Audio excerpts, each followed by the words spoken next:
Halo guys, berjumpa kembali dalam acara Youth for Christ. Saya Penatua Zeta Dahana yang sekarang sedang melayani di GKI Maulana Yusuf Bandung. Sebelum kita memulai perenungan kita pada hari ini, mari kita berdoa. Tuhan yang maha baik, kami mengucap syukur atas kebaikan-Mu yang tidak pernah berhenti. Dan izinkanlah Tuhan kami pada saat ini mau mendengarkan dan merenungkan apa yang menjadi kebenaran-Mu. Kiranya Engkau yang menolong kami semua, membuka mata, hati, dan telinga kami. Inilah kami ya Tuhan, kami berdoa dan memohon hanya dalam nama anak-Mu Tuhan Yesus Kristus yang telah bangkit untuk kami semua. Amin. Nah teman-teman, tema kita pada hari ini adalah nyanyian kemenangan yang diambil dari Wahyu 15 ayat 1-4. Tetapi yang menjadi pusat refleksinya adalah dari Wahyu 15 ayat 3 yang berkata mereka menyanyikan nyanyian Musa, hamba Allah, dan nyanyian anak domba. Nah teman-teman yang dikasihi oleh Tuhan Yesus Kristus, kalau kita mau melihat bahwa nyanyian itu sesungguhnya adalah suatu bentuk ekspresi musik yang menyampaikan pesan, cerita, atau emosi tertentu. Jadi melalui nyanyian, nilai-nilai atau tradisi dapat disampaikan dan bahkan diwariskan.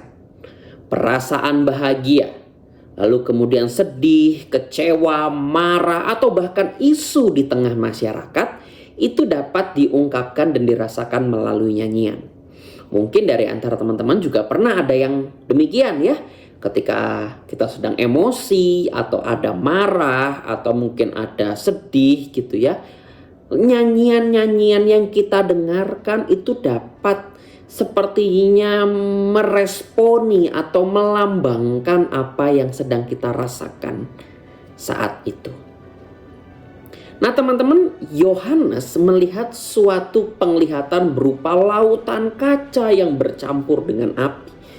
Di pinggir lautan kaca itu berdiri para martir, yaitu orang-orang yang mati karena teguh mempertahankan iman mereka. Para martir berdiri dekat Allah sambil memegang kecapi. Mereka menyanyikan nyanyian lama yang telah dinyanyikan sejak zaman Musa. Mereka tidak menyanyikan tentang hebatnya diri mereka yang telah mempertahankan iman hingga mati. Nyanyian itu juga bukan ungkapan penyesalan atas derita hebat yang telah mereka rasakan karena mengikut Tuhan. Karena di hadapan tahta Allah tidak ada derita hebat akibat mengikut Tuhan. Karena di hadapan tahta Allah juga tidak ada rasa besar diri ataupun karena mengasihani diri sendiri. Nyanyian mereka menunjukkan bahwa mereka telah selesai dengan diri mereka sendiri. Mereka tidak meratapi penderitaan atau kematian yang mereka alami.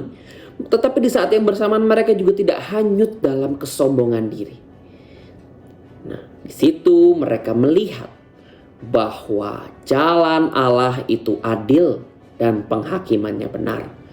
Para martir justru sujud menyembah Tuhan karena mereka melihat dengan nyata kebenaran segala penghakimannya. Itulah lagu kemenangan mereka. Tuhan yang menang melawan segala kejahatan. Nah teman-teman yang dikasihi Tuhan, dalam ibadah kita gitu ya, setiap minggu atau bahkan mungkin setiap hari, kita sesungguhnya tidak hanya mendengarkan firman, tetapi kita juga menyanyikan lagu pujian. Nyanyian adalah pernyataan iman percaya kita. Oleh karena itu, ketika kita bernyanyi, kita menyatakan apa yang kita percayai. Oleh karena itu, renungkanlah dengan sepenuh hati pernyataan iman kita melalui lagu pujian. Semoga di situ kita semua tertolong untuk bahkan mengalami kehadiran Tuhan yang nyata dan sujud menyembahnya. Mari kita berdoa. Tuhan yang baik, pada saat ini Tuhan kami mau senantiasa memuji memuliakan Engkau. Tetapi biarlah pujian-pujian yang kami lantunkan ini bukan hanya untuk sekedar memuaskan diri kami karena lagunya indah atau enak, tetapi sebagai pernyataan iman akan Engkau yang sungguh luar biasa dalam hidup. Kiranya Engkau yang menolong kami semua Tuhan. Kiranya Engkau yang menjaga kami, supaya kami senantiasa memuji Engkau dengan tulus dan penuh hikmat.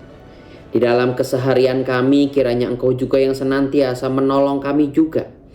Biarlah apapun yang terjadi, kami bisa senantiasa memuji, memuliakan Engkau.